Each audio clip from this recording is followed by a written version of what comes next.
Hey guys, it's Tim Shermack, and welcome back to another episode of the Platform Marketing Show. I'm joined today by a special guest, Erik Hatch. Erik, welcome to the show. Welcome to the Midwest.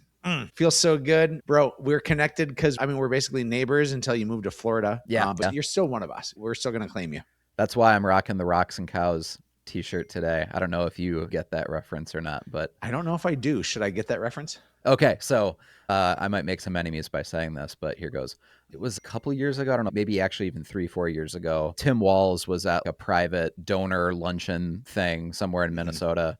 And someone just asked the question during the Q&A, and I think he didn't realize they were being recorded, something like that. They said, are you worried about how all the people in outstate Minnesota are going to vote and that you're losing some of their votes by focusing so much on what the metro wants? It was something to that effect. And he said, oh, I don't really worry too much about voters outside of the metro area. It's mostly just a bunch of rocks and cows out there. And so we made shirts at Platform because like a whole bunch of the Platform team lives in outstate Minnesota. So just the phrase rocks and cows is kind of fun. That's really good. Yeah, I didn't know the reference, but I won't forget it now. Yeah, good stuff. Well, yeah, so you're in Fargo. I was born and raised in Wilmer. I actually drove up to a football game in Moorhead recently because the Cardinals were playing up there. So I've been in that area a bunch. Obviously, I have a ton of friends who I went to high school with that ended up going to Moorhead or Concordia. So lots of friends and connections still in the Fargo area. So it's weird that it took us this long to meet in adult life because I know we have a ton of mutual friends. But Erik, we've talked a little bit before, and one thing that I really respect the career arc of how you've carved out your real estate journey is your mentality towards building a big team and the right way of building a team, the wrong way of building a team. You've been really successful in your career because of how you've navigated that and figured that out, I think in a pretty different and unique way from the way most agents or most coaches are teaching agents how to do it. So I kind of want to turn it over to you at this point and just let you tell your story of your real estate journey, how you got to where you are now. And then we'll discuss this kind of thorny team issue at some point of this episode as it comes up. So tell me, how did you get into real estate? How did Erik Hatch get to where he is now? The great news is I've sat in every single seat, I think, on the real estate journey. And so sometimes you hear people talk about perspective and they only know the world that they've lived in. And I feel like I've lived in all the worlds over the last 21 years. I got my license in the end of 2005. And the reason why I got my real estate license, Tim, I was full-time in the ministry. I was doing youth ministry for the church that I was baptized and raised in, and met my wife and buried my mom. It was my everything. And so I went into ministry, but I was always dual vocation. In fact, my whole life, I've always had two jobs. When I graduated from college, because my mom had just passed away, I had inherited enough money to pay off my student loans, to pay off my car, and I had like $5,000 remaining. And I used that and turned myself into a professional poker player. And so I was as one does. Yeah, of course, you're a really responsible 22-year-old with no parents. What are you going to do with money? You're going to become a professional poker player. And so this was very much during the internet poker boom, and I was spending a lot of time and money and was making good cash doing that. But that was like my secret life. And then I got into the ministry, which had my heart. It had my focus. There was nothing illegal I was doing with the gambling, but it certainly is seen as not the best way to build a life and a career. And so it was my quiet sin that was hidden. And I was a pretty good poker player. I was making $40,000, $50,000, $60,000 a year as a professional card player. And then my addiction started to take over. Turns out I have a gambling addiction. And in 2005, I lost probably 20 grand, and I was making $26,000 a year as a full-time minister. And so that left me with $6,000 left with a mortgage. I was engaged to be married, all these other things. And I was flat broke. And my buddy Jason turns to me and he's like, Hatch, you're good with people. You should sell houses. I'm like, can I make money selling houses? He's like, yeah, you can make great money selling houses. I'm like, okay, let's do it. And so I jumped in and got my license in my first year, Tim. I don't mean to brag, but I sold 0 houses. Okay. Which is kind of hard to do in 2005. That was like, I feel like that was the height of the boom. I assumed that because I was well known, Fargo's a smaller town. The community that we serve is about 250,000 people. And I've lived here my whole life, and I'm working at this large church, and I have some name notoriety. I assumed that because people knew me that they would work with me, but that was different. I didn't have expertise, and I didn't know how to translate well into that. And so I sold 0 houses my first year as a part-time agent. Then as a part-time agent, my second year, I sold 10 and then 12 the year following. And now let's fast forward to 2026. And my team and I have sold over 8,000 houses. So we kind of figured out how to 8,000. 8,000 houses. Basically everyone who lives in Fargo has bought a Yeah, home you're from not you. wrong. Sometimes twice. And so I lived as a part-time agent. By the way, 2008, I hit a real rock bottom, almost filed for bankruptcy. I had $70,000 in credit card debt that had piled up, regardless of what I was making. I had taken out a second mortgage on my house because my gambling was so treacherous. And I confessed to my wife, and by the grace of God, she didn't leave me. She certainly could have and should have and would have been justified in doing so. But she stuck with me, and I put my nose down, and I'm like, real estate is this vehicle that's going to get me out of this financial pickle that I'm in. And so I started to sell more houses, and I realized I needed some leverage, and I joined a real estate team. In 2009 and 2010, I was on a real estate team. So I went from being a part-time agent to being a buyer agent on a team. And although I was labeled part-time, I was given it full-time hours, right? I was 50 hours a week at both jobs. And all of a sudden I was selling 24 homes a year. And I was out selling everybody else on my team, all the other agents except for the team owners. And so I went to the team owners. This was in 2010. Like, hey, I'm selling a lot. 70% of this is coming from my sphere. I'm working a couple of company leads here and there, but 70% of all my transactions are coming from my sphere and from open houses and referrals. I'm like, can I start working with listings and can I figure out how to earn a higher split? And they said to me, Eric, that's not how we're built. And I was like, okay, I'm out of runway here. So within 30 days, I left. I had no future. I would have stayed on that team still today. I would have built for them the biggest empire possible. I never dreamt of or wanted to build a real estate team. It was just the only vehicle that I thought was the option. And that's the problem, Tim. And we're going to get to that, is that people think that a real estate team is the only option. They think it's the only thing you do once you hit life as a successful realtor. And I've learned, having lived every step of the way, that it's different. It's so consistent because we work with obviously hundreds of agents in the platform program. So I see this trend over and over and over again. It's so consistent in how it works that once an agent gets to the point where usually they're selling 20 to 30 homes, it's always in there, 20 to 30. They're like, okay, time to build a team, time to recruit some agents and build my empire. And they start using the word leverage all the time and scale. And it's always right around 20 to 30 homes a year. And as you said, it's because they just think, well, that's what you do. If you start selling 25 homes a year, you build a team. That's just what you do. And it's usually a recipe for disaster. Just because you can climb a tree doesn't mean you're going to be good at swimming. And climbing a tree is like selling houses, but swimming is like leading a team and running a business. Very, very different metrics and skills that are necessary. So now I'm still in the ministry full time. I'm in real estate full time. I just left a team, and it's like now I'm a solo agent. And my wife and I were trying to become parents, and we ran into massive infertility issues. And so we burned up all of our excess cash. By the way, the $70,000 in credit card debt that I had, I eliminated within 18 months, right? I went to credit counseling and Gamblers Anonymous. Wow. I put my head down, and real estate is this vehicle that just changed forever my stars because I was able to use the skill I had to compound and make a bunch of money. And then now we're going to try to use that money to become parents, and we couldn't conceive naturally. And so I have my $100,000 daughter at home. Now, she costs way more than that now that she's been born, but that's what it took, was $100,000 in cash because we had used all of our insurance and everything else. And so real estate as a vehicle was the thing, but I had to figure out the day she was born, how to not lose my life to it, because I stepped away from the ministry in 2011 and I went full-time into real estate. I sold 55 houses my first year. Didn't purchase a single lead. It was all sphere, referral, past clients, and open houses. And I started to build my team and flirt with it. And I had hit this max capacity of like, all right, I'm working 80 to 100 hours a week. What's my next move? And so I did what MREA, the Millionaire Real Estate Agent. I was literally just about to ask you, at what point in your journey did you read The Millionaire Real Estate Agent? Read it a couple times, and I was with Keller Williams at the time also. And I was like, well, this is what I'm supposed to do. That's the start of every great agent's origin story. Is back when I was with Keller Williams. Yep.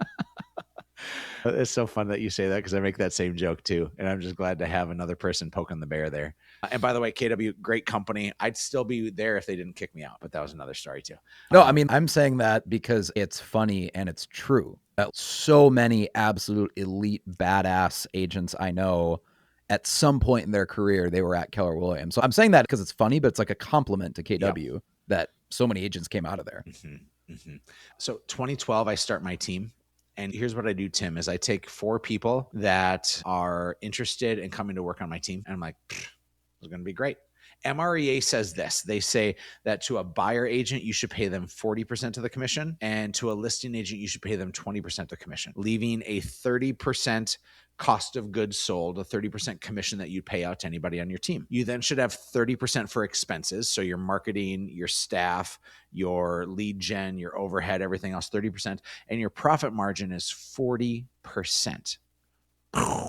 You mean to tell me that if I run $1 million business, I'll net $400,000? Like, sign me up for that. That seemed really great. But Tim, I couldn't get anybody to sign up and say yes to making on average 30% on a deal. At least I couldn't get anybody of great talent. Now, that's a myth that I have, because I do think that in the right system, 30% is going to print cash for somebody, and it works out well. But I didn't have that system built yet. And I also knew that I wanted to pay these agents as much as I possibly could. So I gave them all much higher splits. I then started to run the business. And at the end of 2012, we had sold 192 houses as a team. Now, it's not what it seems. Okay. It's not what it seems So for 2 reasons. you sold 192 houses. You're obviously making millions of dollars. Did you buy a big mansion? Did you buy a Lamborghini after selling 192 homes? I Like, how are things going? should have bought hair plugs back then, but I didn't. Instead, I ended up funding my real estate team, and most people don't realize that they are funding their team. I was 113 of those 192 transactions. Jeez. Okay. We finished the year. So that means that I had 79 deals that my team did. That was 8 agents doing 79 deals. Their per agent productivity was under 10, meaning with the average sales price of where we were at that point, they were making $30,000 to $40,000 a year per agent. Now, And Tim, I'm guessing that it probably wasn't an even distribution. I bet it followed a typical pyramid where there were a couple agents doing a majority of those a couple deals. agents making 60 and Right, a couple exactly. agents making 10. Exactly. Yep. Yeah. And so why would I ever build something that I have to fund? Why would I ever build something that agents are making $10,000 and $20,000 a year in? Why would I build something? Because when I actually looked at my numbers and I understood, if I paid myself the same split that I was paying those agents, I was running a nonprofit organization. So you really were back in the ministry. You never left. Oh, yeah. That's such a good analogy. Yeah, I was in a nonprofit. I was still in the ministry, and I thought I was getting paid more, but really I had a high dollar per hour job, and Yeah. I didn't know how to actually build a business. And so it was irresponsible. And it was also a mess, because I want you to understand, if I'm selling 113 houses a year, that my time is going to my production, not to my team. I told you I always have 2 jobs. And at that point, I had 2 jobs. I had my production job and I had my team leader job. Well, because what happens when you build a team is all of a sudden you realize, hey, there's a lot of bills. Like, I'm investing in whatever lead generation, ISAs, office space, all these things. And you realize money has to pay for that. So, like, I still have to be selling houses and doing a certain amount of production to pay for all that. And then you tell yourself that, oh, it's only for a while, because eventually the team will be so profitable, it'll pay for itself. But like 9 out of 10 agents that I've ever seen pursue that model, they actually never get out of the stage where their own personal production is paying for everything. So like you said, they're effectively running a nonprofit organization, but they're not getting any of the virtue signaling points of running a nonprofit organization. So so I grew up, my parents divorced when I was really young, and my dad would show up every 2 or 3 years. I wouldn't see him or talk to him otherwise, and he'd show up every 2 or 3 years. And he was a working class man. He was a roofer and had a 4th grade education, was a drug dealer, like very interesting, rough and tumble story for him. But when he would show up, he would buy me gifts and give me experiences. Sometimes they're called like Disneyland dads. And we could never afford Disneyland, but nonetheless, it's Valley Fair in our world. But that's right. He would show up and Wild buy these. thing. He would buy these things to try to make up for the absence that he had in the 2 years prior. And that's what most real estate team leaders do, is they are absent in the day-to-day, because they're busy chasing. My dad was chasing another family and addiction and that sort. Most team leaders, myself back in 2012, I was chasing my own personal production.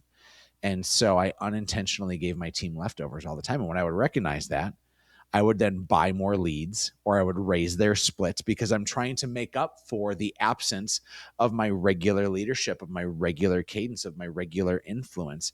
And I unintentionally became a deadbeat dad as a team leader.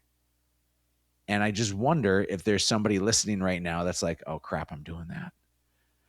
I'm realizing that because I'm not there on the day to day to help that person to achieve their dreams and to walk hand in hand with them and to break bread with them, because I'm not doing that, I'm maybe financially in a blunder and I'm throwing them higher Yeah. splits and better leads, but giving better leads to a crappy agent, and not crappy in personality or in character, but Yeah. crappy in Yeah. terms of undertrained and underdeveloped, is a continuation of that defecation cycle that we find ourselves Yeah, in. it's just a form of like compensation. Like you're trying to compensate for the fact that you're not really a good leader. You're not actually coaching them, but it's like, hey, even though I'm not doing any of that, I'm going to sprinkle some leads on you. I'm going to use this opportunity here to make a segue into the Timberwolves, who just beat the San Antonio Oh, Spurs could last you night believe that, Tim? in game one. I'm going to be honest. I went to bed at halftime because I was like, it's late here. I'm in Eastern time. I went to bed just assuming they would lose. Somehow they beat the Spurs. And the reason I'm bringing this up is I'm assuming both Eric and I are Timberwolves fans. I am. Yeah, and Anthony Edwards has been injured, and the big talking point around his injury is like, are we rushing him back? Because when you have a bad knee, usually that's when other injuries happen because you subconsciously compensate. Mm-hmm. And when a pro athlete who has that much explosion and torque, and they can jump so high and move so quick and make all these cuts, if they're even a little bit compensating and they don't want to fully use their knee, they're going to put some of that, that load and that torque on their hips, on their ankles, on their other knee. And that usually when injuries happen is actually when you have a minor other injury and you're trying to compensate for that. That's actually when you make even bigger mistakes. And that's what team leaders do all the time, as you're saying, is I'm going to sprinkle more leads on you. I'm going to up the Realtor.com Zillow budget to 10 grand a month. We were spending 5. I'm going to up your splits because deep down they feel bad that I'm not really giving you any value. Mm-hmm. Like I'm not coaching you. I'm not developing you. So I'll just give you some more leads and we'll call it even. It's the deadbeat dad philosophy. It's the overcompensation philosophy, but it's a glaring issue in our industry, and people don't know how to find their way out of it. For me, I found my way out of it pretty quickly because in 2013 I got kicked out of Keller Williams. I was. Am I allowed to ask how that happened, or are Oh, we of just going to course, of skip over course. that? Okay. I was at odds with the broker. I was at odds with the team leader. We butted heads a lot. I said to the team leader that I didn't like them or trust them, which was a true statement, but I said it in a malicious sort of way to hurt. I was young and cocky. I thought that my didn't stink. I was in this like focus point of like, I'm just supposed to put my head down and put my foot on the gas pedal and I'll figure it out as I go. And then I had an agent who was licensed in Minnesota but couldn't get reciprocity in North Dakota. We were a reciprocal state, but they couldn't get reciprocity because they had a bankruptcy on their record, illegally represent himself in a transaction. And I had signed off on it because I had set standards and protocols of what to do if he had a client in North Dakota and he disobeyed that. And it was a reflection on me. And that was the thing that they used to push me out. And so in this Jerry Maguire moment of my team's now 13 people, in this Jerry Maguire moment, I go to him and I'm like, all right, who's coming with me? And 2 people said yes. 1 agent and 1 admin. And they were not the first round draft picks. Uh, and so I started over because people, when they get into it, whether it's a deadbeat dad or a nonprofit organization or a broken structure, they don't know their way out. And I've been a real estate coach now for 11 years, and almost everybody is trying to look at it to say, how do I rehab this old house? How do I fix these old problems of my team? I don't want to burn it down and start over. But for me, Tim, burning it down and starting over was the fastest way to fix what was broken. Yeah. Yep. I'm not saying you should, but if you're ever given the gift of being fired, it burnt it down. And so I looked around and I actually recognized. I personally like have interviewed several platform clients on this podcast that went through a very similar thing to what you did. They weren't necessarily fired from their brokerage, but they had teams of, I'm just going to say 10 to 20 people. Yeah. And they just made a decision overnight. This isn't working. And they just let everyone go and burned it all down. And both of them said, like, that's actually the best business decision I Yep. ever made. Yep. It's far better to, like, I think of it when people get knees replaced. I have a knee replacement and a hip replacement. I'm 46 years old, but I'm the bionic man at this point. If somebody needs a knee replacement and the other one is shoddy as well, they're like, you got to do both at the same time. Like, do you have any idea how painful that was? They're like, yeah, but go through the pain once, don't go through the pain twice or 3 times or 4 times. Do it right the first time and you only cry once. And so fix your team right the first time and you'll only cry once. So I rebuilt and I actually turned my ministry into my business. I recognized that the only way it was going to work is if the other people on my team were massively successful.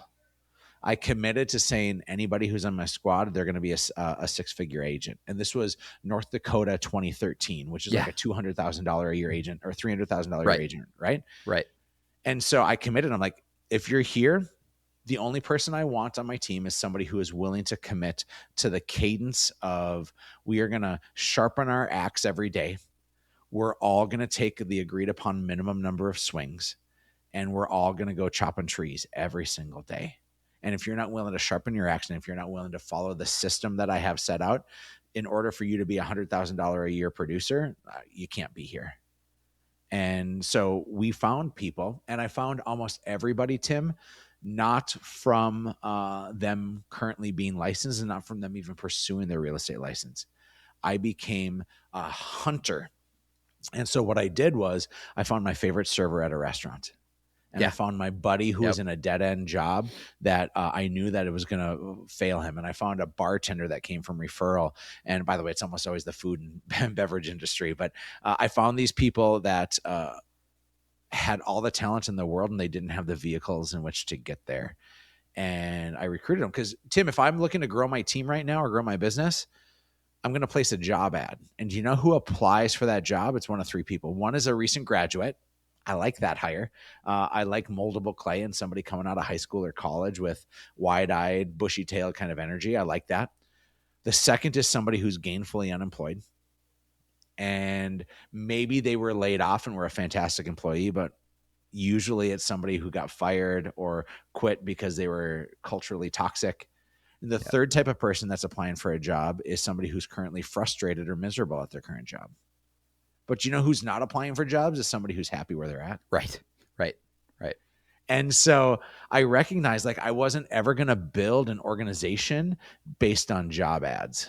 I wanted somebody who knew me from relationship or they knew me from reputation. I didn't want somebody who was just interested in real estate. And so we rewrote the book. I'll fast forward here a little bit. 2014, I opened up my own brokerage. I had spent 9 months at a rebound girlfriend brokerage and learned a bunch of lessons. Cost me $250,000. Really frustrating, but I learned some really tough lessons in that. And then I opened up my own brokerage in January of 2014. And by the time that year was up, remember 2012, we sold 192 houses. I then got kicked out and started over in 2013. 2014, we sold 411 houses, then 516 the next year, then 596 the year after. In 2021, we sold 1,024 houses as a team with 30 agents. Wow. Our per agent productivity averaged 35 transactions per agent. I had 19 agents on my team make at least $100,000 that year, including 3 agents over 300,000 and 1 agent over 500,000 net. Zero risk of what I'm taking on to run my team. But they got all the reward of being in a system that set them up for success. And Tim, it took me millions and millions of dollars to do that. It took me more hours than most people are willing to sacrifice to do that. And then I was able to be a chapter in a bunch of people's books, which was really super cool. And in 2021, we were at the top like everybody else in the industry, and we had sold everything and we had made all the money just from my real estate team and not my other business ventures. I made over $1 million that year. Like, how fun is that to have a year like that? And then 10 months later in 2022, half my production quit in a 30-day period. I watched half of my transactions walk out the door, and I was left with multiple 6 figures of bills monthly. I had a Zillow contract at $75,000 a month paying Zillow, Wow. Wow. whether we closed or not. I had 6 ISAs, and I had a staff of 13 to 15 people. I was spending $225,000 a month to run my business. And like that, my production walked out the door, half my production. It was as though an atomic bomb had gone off in our organization. I was a deadbeat dad. I was 100 pounds heavier. I was giving my team my leftovers. We had slowly drifted from the top to the bottom instantaneously. And if I would have righted the ship and actually corrected my expenses, shrunk down my staff, sold my office building, that sort, my team would have dissolved and it would have just completely shut down because I would have declared, yes, this is a sinking ship. And it was. Right. Right. So what was the reason that so many people left? Because obviously that year I know is when interest rates went up in April, May of 2022. Did that have anything to do with it, or? I'm never one to place blame. I'm always one to take responsibility, but the environment of business being harder certainly pointed back to it was our environment, not the real estate market. So that was that energy of like, man, I'm not selling as many houses anymore. And so what was I doing as a team leader is I was throwing more money and higher splits at it to say like, no, I got you. But realistically, when you get fat and happy, you let go of the daily habits that it takes. Sure. And so our culture had drifted into fat and happy, which was really dangerous. I was an absentee father. I wasn't around very much. I was full time building my coaching company, full time chasing opportunities at Real, and I was speaking on circuit all around the country. And my team saw that I was nowhere to be found. I had a president that Sure. was running day to day, but she hadn't developed the relationship capital with them. Yeah, it's like that. It's like that classic quote: "Strong men make good times make weak men, weak Mhm. men make hard times make strong men." It's usually after you experience a bunch of prosperity and profit that it's so easy to get complacent with that and stop doing the things that Mhm. obviously brought the prosperity and the profit. Yeah, that's good. Richard Branson has a quote that says, train people well enough so they can leave, treat them well enough so they stay.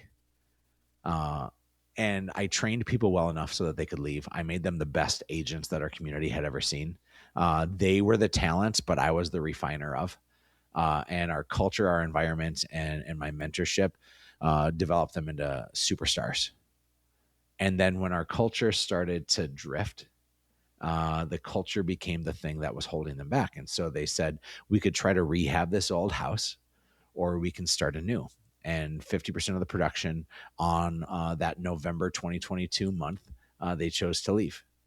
And it was really hard. In 2023, I lost $200,000 running my real estate team, like actual cash out of my Yep. pocket, $180,000. So I went from making over $1 million in 2021, and then lifestyle creep shows up and everything else. And 2022, I think I barely made money. In 2023, I lost $180,000. But what I lost, the money is one thing, but it was my identity. I felt like a failure. I felt like I was the problem. I was like, man, did I just trick everybody for the last decade? Like, how did this actually come to be? And here's what happens, Tim, is people say, man, if I could do it all over again, I'd do a lot of things differently. Do you recognize in your path, like if you could do it over again, some people will be like, Oh, oh, well, I, absolutely. all the Yes. lessons are worthwhile. Like I wouldn't change a thing. I wouldn't change a thing for the lessons that I learned. But if I were to build it again, I wouldn't do what I did before.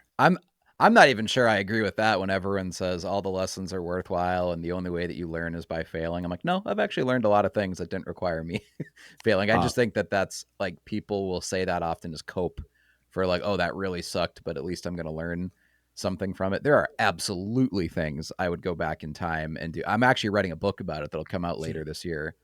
That basically admits like, hey, probably the first 5 to 7 years I ran platform marketing, if I could go back in time, the strategy and what we did for clients, I would do it completely yeah, differently. Here's what I've learned since then. yeah, So yes, absolutely. And I also want to point out for those listening that have never maybe run a business at the scale that Erik has, obviously platform is a professional services business as well. And I've been there where it's like you lose money in a year or in a quarter. And in a professional services business, there's not a bunch of inventory that you can quick sell to raise cash. There's not a bunch of like physical equipment or capital that you can either sell or borrow against.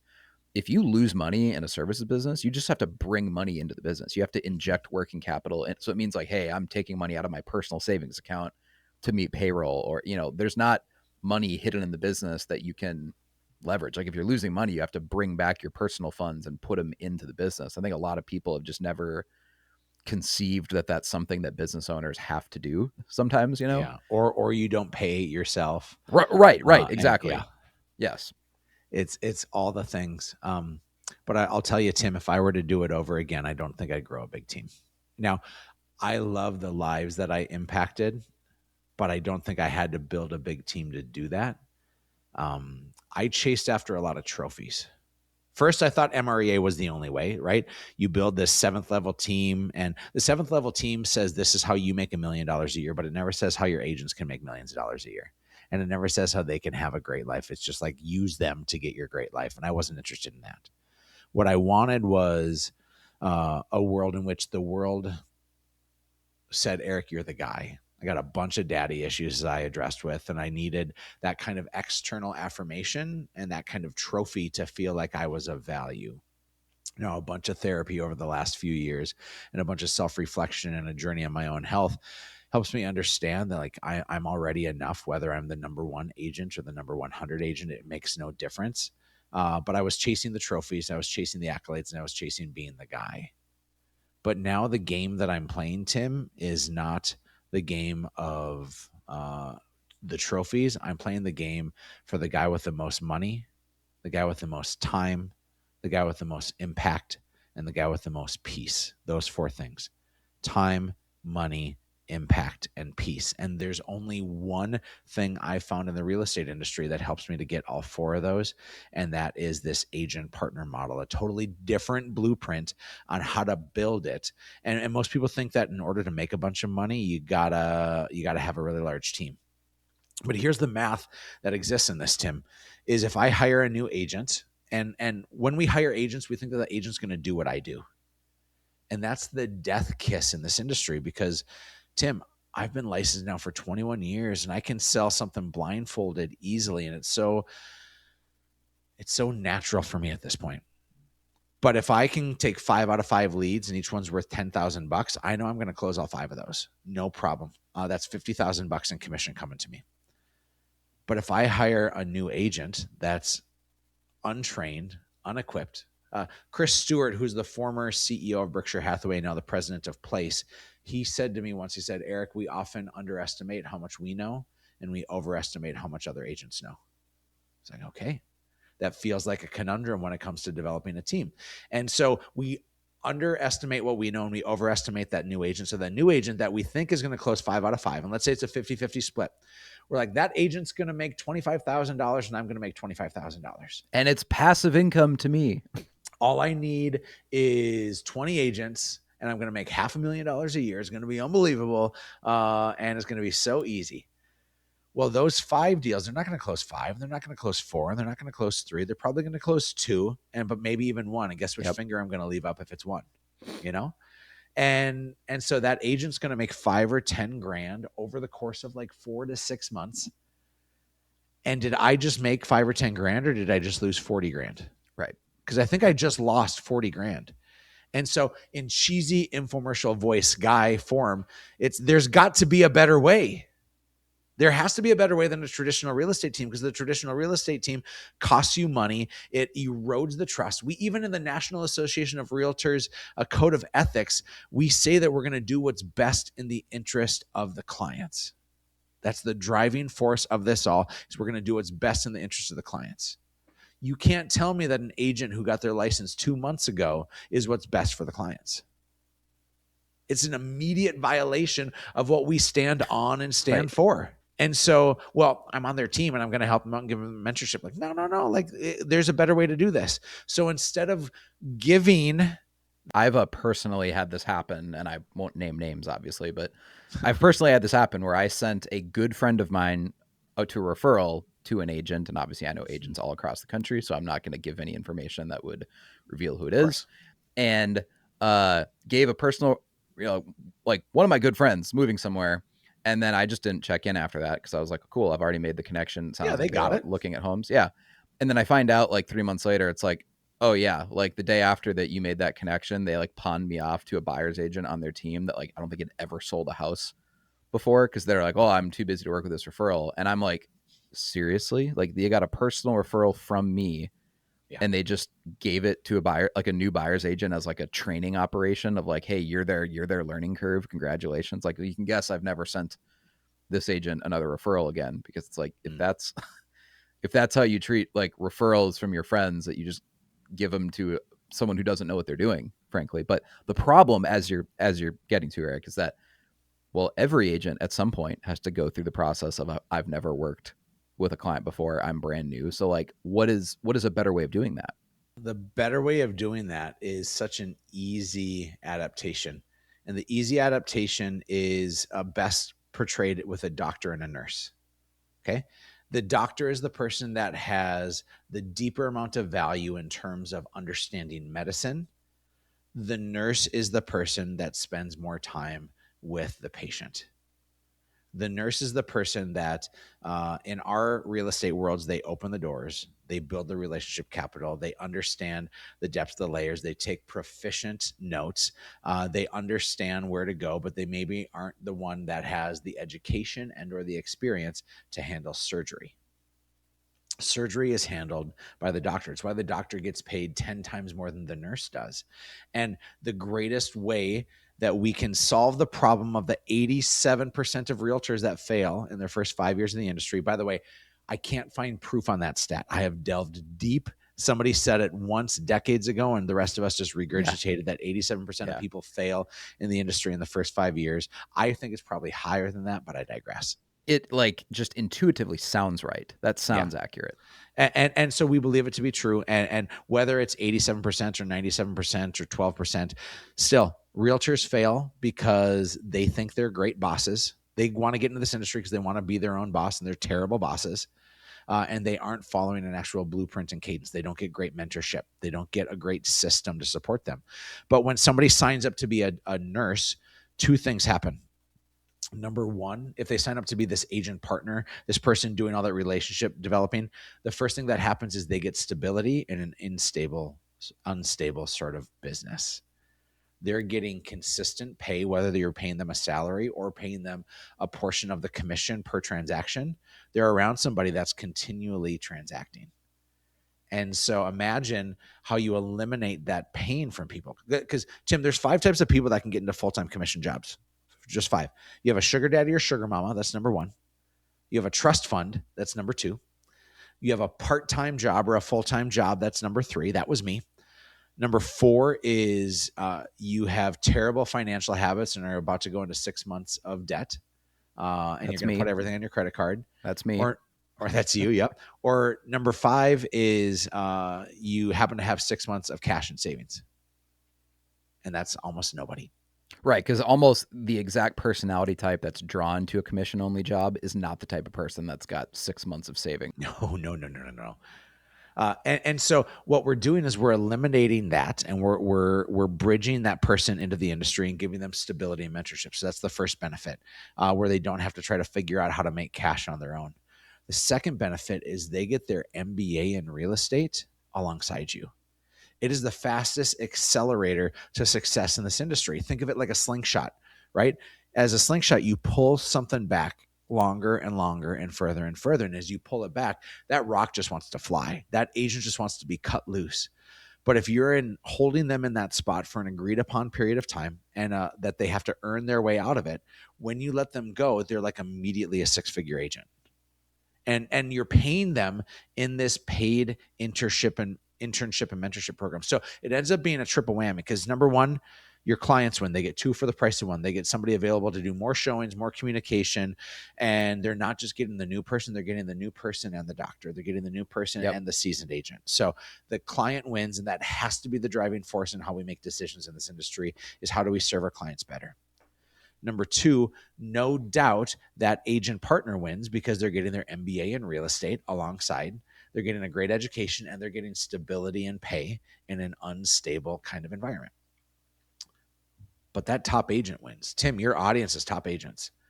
That top agent wins because now They're not hoping and praying that that lead they gave an agent on their team actually closes, and it won't close, by the way. Uh, they're not hoping and praying. They're actually building a system around their unique area of genius. And that system is, I'm the salesperson. I'm the negotiator. I'm the lead marketer. I'm the person. And I just need to free myself up of all those other lower dollar per hour activities and just earn business and negotiate business. That's all you need to do. Earn business and negotiate business. That's the highest dollar per hour, the hardest things in our industry. And top agents should be doing just that. So if you're going to hire someone with kind of this showing assistant or agent partner model, let's say they were salaried and you're not paying them just a percentage of commission. What does that typically look like? And how does this compare and contrast of like, normally I'm going to hire a buyer's agent, build a team. And even we say hire, it's like you're not hiring them; they're an independent contractor, right? Right. But I'm gonna bring a buyer's agent onto my team. Typically, the way most people do it is it's going to be something like a 50-50 split. And Mm-hmm. so at the end of that process, you've basically paid for the marketing, the lead generation, the overhead, and all you're getting is, let's say on a $10,000 commission check, you're keeping 5,000 as the Before your bills. correct. Like your gross is like is 5,000 because the agent's getting 5,000. What does that typically look like with a showing assistant model, and what are you paying them as their salary? Like, how do the Yep. economics change, assuming it's a $10,000 commission? Let's take the buyer agent. I want to say that I'm going to hire 5 buyer agents. Can we agree 2 of them won't make it a year? Right. Yep. Okay. So now we have 3 agents. Can we agree that in the first 6 months, those 3 agents won't sell a single thing? Pretty much, yeah. Okay. So now we're down to 6 months and 3 agents. Let's say those agents each sell 5 houses in that next 6-month period, right? It's fairly okay production in your 7th through 12th month is that you sell 5. Average commission in the United States right now, average sales price is $422,000. Average commission is 2.5% on a 50-50 split. That ends up being $5,000 in their pockets. So those agents each make $25,000, and me as the team leader, I will gross 75,000. I'll make 25, 25, 25 on those 3 agents. How much of my time goes into training those agents? How much did I spend on systems of getting them active in my CRM? How much did I spend on the leads for them to procure? How much hand holding and hair pulling did my admin have to do to support them in this process? And you probably maybe didn't even need an admin before if you were just on your own and didn't have a Yeah, team, well, right? I think an admin is a really important part of this micro team recipe, Yep. because you need to have so much of that minutia stuff shared with somebody who's operational and not sales. Yeah, for Um, sure. But I guess the point I'm making is there's expenses you now have if you're building a team that if you were on your own solo, you wouldn't even have those expenses. So it's yeah. still ultimately an apples to oranges comparison. Notice in this, I have given more time. So I'm either taking away from my family or taking away from my production to help these agents. Yep. Yep. So that $75,000 that I grossed, I just lost money because my dollar per hour activity is so high. And so many people don't recognize that they are losing by giving energy to a team. So that's model number 1. Model number 2 is, let's say I put this person on a salary. Let's say I hire Tim to be my agent partner. Every state has different rules. You need to check with your state. And I know that podcasts and that sort, these are timeless. So it's 2026 as we record this. And in North Dakota, if we're going to give a salary to somebody that's a full-time salary, it's $36,000. And so I would pay $36,000 in a base pay salary to that agent. And then I'd offer a 5, 10, 15 split on commission. 5% on every deal they touch. So they're making a little bump Yep. on everything. 10% if they convert the lead from my database. So many of us have ponds of leads. And if they go in and if they convert that, I'm going to reward them with an additional 5% because they get 5% for helping to work the deal and another 5% to a total of 10 if they convert it. But if they bring in that deal from their sphere, from their own procured referral, or from something like an open house, I pay them 15% on the commission. So when that year is up, that agent will make $45,000 to $70,000. Tim, show me Okay. first year agents that are making $45,000 to $70,000. Show me. because it doesn't exist. And they're making $45,000 to $70,000. I think it's important to point out here with a high degree of certainty. Yeah. Because it's one thing if you're just white knuckling as an agent and at the end of the Uh-huh. year you've made $50,000, but at every point of the year you're like, oh my God, I don't know where my next commission check is coming from. Yep. There's a very big difference in the peace of mind you have if you have a small base salary. The next side of that is, well, am I going to make more money? Yes. If I am working 50 hours a week, which I think is pretty fair for realtors, maybe not in every season, but certainly in spring and summer, if I'm working 50 hours a week, does this person who's 40 hours a week, do they give me back 40 hours of time? No, they don't give me back 40 hours of time.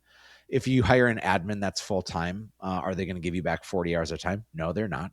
They're going to be slower because they're not as good as you, Right. not as seasoned as you. Right. They're going to be more detailed and actually do the right steps where we move really quickly.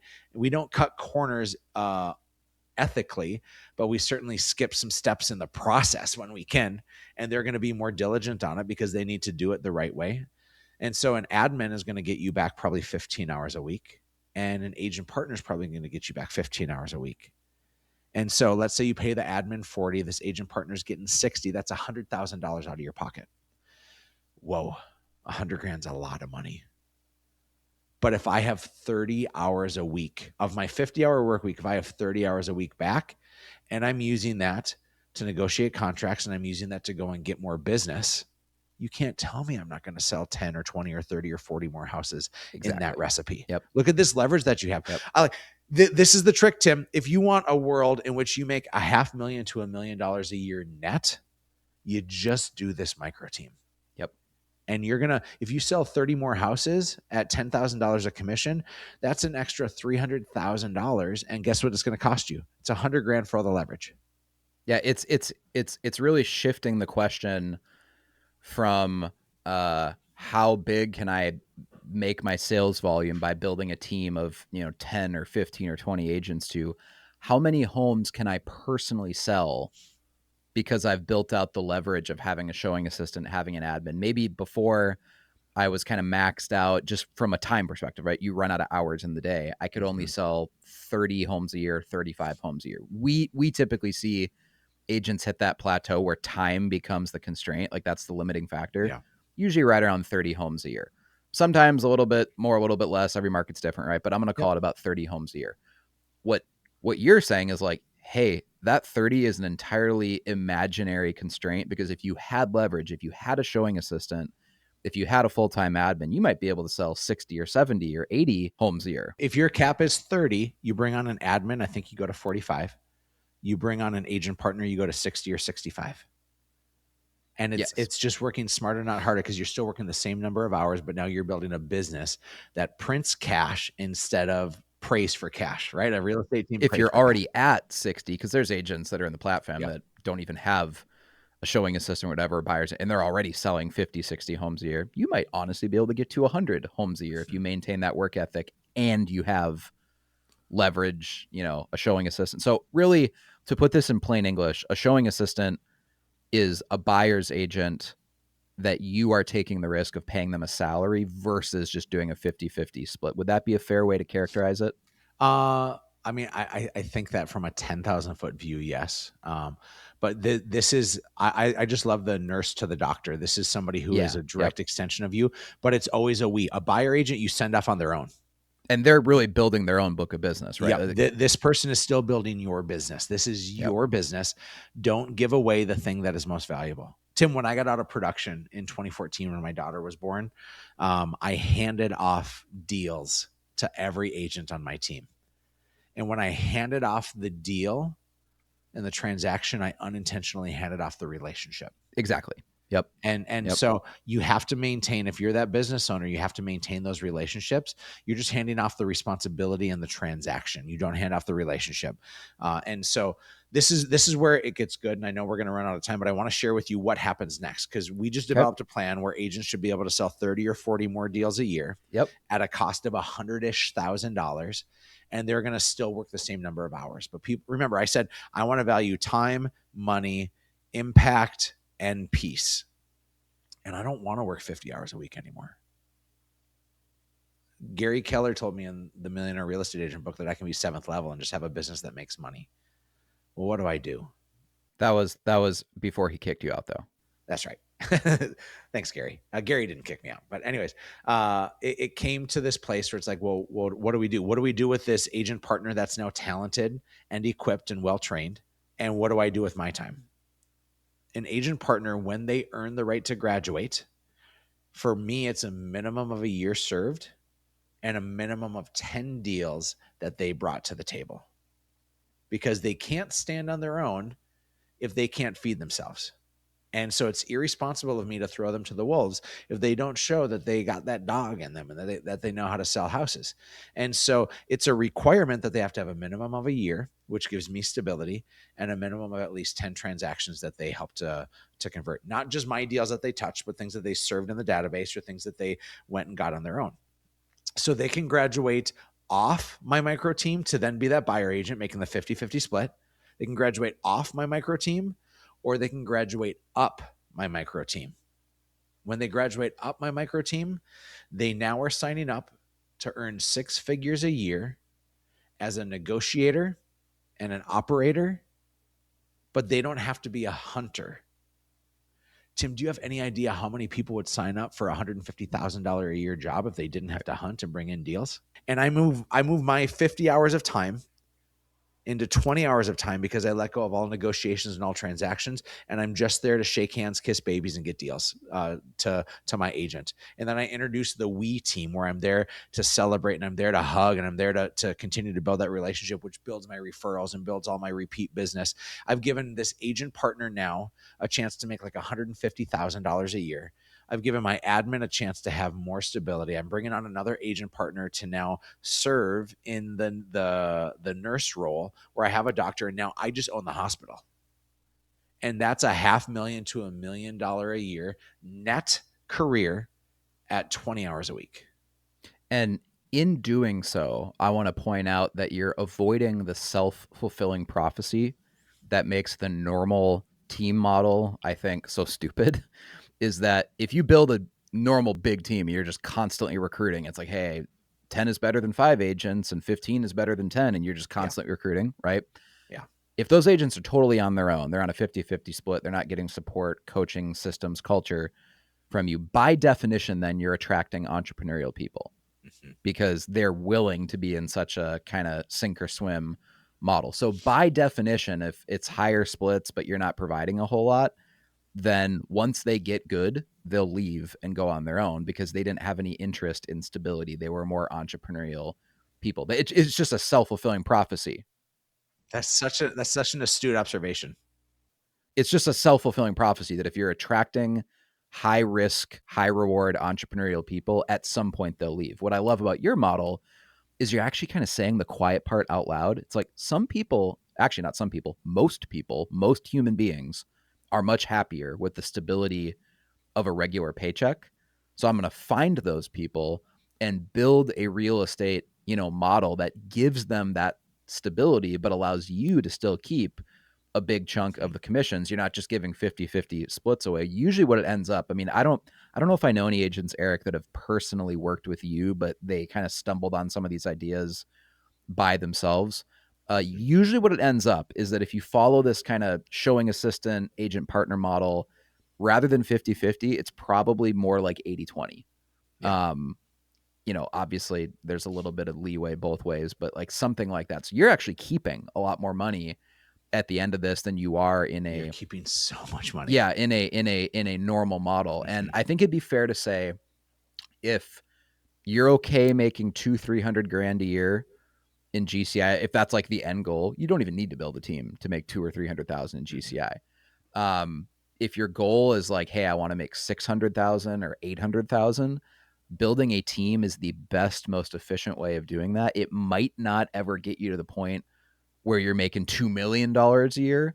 But what's interesting is that so many people are chasing these unrealistic pie in the sky. Like, I want to make millions of dollars a year in GCI, right? And in doing so, they're actually making it less likely that they ever make 800,000 in GCI, which for 99 out of 100 people listening to this podcast right now, if they could make 800K in a year, it would absolutely change their life. But they're pursuing these big goals that actually, again, make it less likely that they make somewhere between 500 and a million. What I love about your model is that the profit is higher from the actual owner of the team, right? But you're also giving stability to people who value stability, because so many teams, they're actually just recruiting a bunch of entrepreneurs, and it becomes a self-fulfilling prophecy that if that person's good at sales, if that person builds their business, at some point they're going to leave. And then every agent acts so shocked when their top producers on their team leave and go start their own thing. But in your model, you're actually kind of self-selecting for people that do value the stability of the paycheck, which is, by the way, the majority of the population. Yeah, I break it down with a disc profile, and I'm so glad that you went there. If you understand the disc profile, and I think most realtors do, 3% of the world are high Ds. Those are your really entrepreneurial people. 11% are the high Is. Those are your social chameleons, people that love connection and energy. 69% of people are high S's. They want stability. They're great team members. They don't like anything rocking the boat. They want steady Eddie Betty. 17% already calculated that they're high C's and they like detail, right? But the greatest agent partners are usually people that are high S. They want stable and stability, but you also see that social connection in them. Yeah. They're probably closer to a high S and a high I. They love people, and that's like a dime a dozen to find somebody like that. Yeah. Your model is probably the best way for someone to make $800,000 a year. I'm just going to pick a random number like that, right? If you make, like, you don't need a micro team, you don't need a showing assistant model or an admin to make $200,000 or even $300,000 a year. You can probably do that just on your own. But what I see a lot of agents doing is they have these dreams of, I want to make millions, like, $2 million in GCI or $1.5 million in GCI.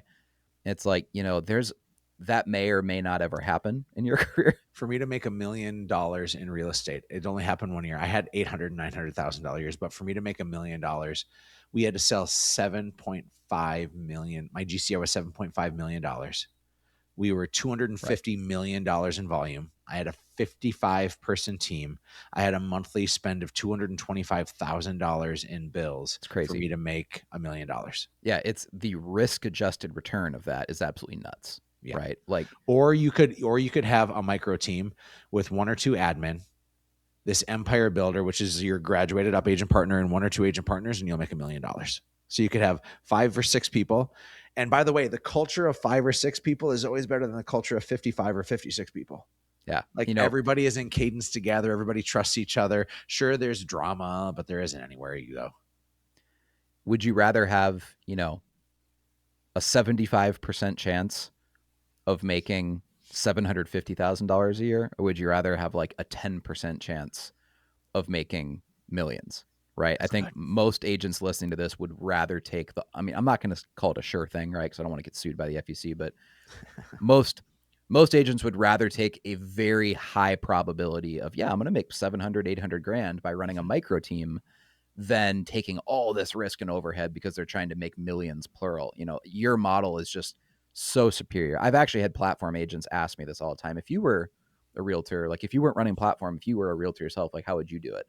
And for honestly, the last 10 years, even before I had ever heard of you, Eric, I was like, I would hire employees to be showing assistants. I would hire people and pay them an hourly wage, and I would handle all the marketing and the negotiation, because that just seems to me to be the entrepreneurial way to do it. So I just totally agree with everything you're saying here. I hope every platform agent who's listening to this podcast really considers this, either if they have a team or if they're thinking about starting a team, they're team curious, I hope that they really consider Erik's model here. I know you have a book that talks about this. It's the blueprint. What is it called again? I do. Look at that. I got it right there. There it is. There it is. Okay. The Perfect Real Estate Agent Blueprint. Okay. I wrote this a couple of years ago, and it gives it's blue. The red book is red. The blue book is blue. And it's a blueprint book where we're giving you the exactness, because so many people make emotional decisions of what to do and when to do it. And we just try to strip down and give you the exact, like, if you're Yep. at this level and if you have this kind of transaction flow and if your business is profitable, like, this is your logical next step so that you can continue to maximize your time, your money, your impact, and your peace. And so if anybody wants that, Tim, find me on Instagram. I'm at Real Erik Hatch. That's Eric with a K, Real Erik Hatch. And just DM me the word blueprint. If you do so, I'll send you a free copy of the book. We just ask you pay shipping and handling. So we'll give it away to everybody that wants it. Again, at Real Erik Hatch on Instagram. Yep. And I personally have that book to my library. I've read it. It is an extremely valuable book. It's entirely a new way of thinking about building a team that actually makes money, Yeah, right? Versus just building something that has really impressive sales volume numbers, but secretly behind the scenes, the owner is crying in the corner because they're losing, that's right. losing money. You also have an event coming up.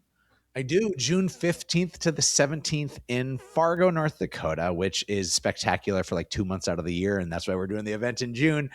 Tim is coming to that. In fact, if you are a platform member, I gave Tim access to get tickets that are really just at my cost. I just cover my expenses. And I want you to come and, like, I have the industry's greatest coming to this.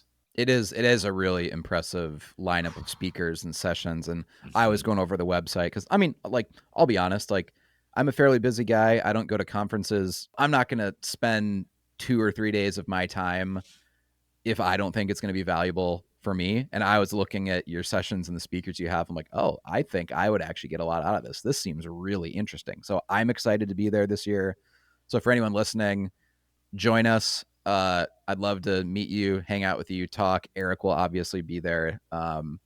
And it's a good time. I'm actually really looking forward to it. Yeah, I know you'll drop in the show notes and everybody else a link to that. But man, if we can serve you, it'd be so fun. All details are at hatchcoaching.com. All right, guys, check out hatchcoaching.com. Hopefully see you in person hanging out in June in North Dakota with Erik and myself. Erik, thank you for your time. You've been really, It's a really joy. generous. I think this podcast episode is going to hopefully change some people's lives. Mm.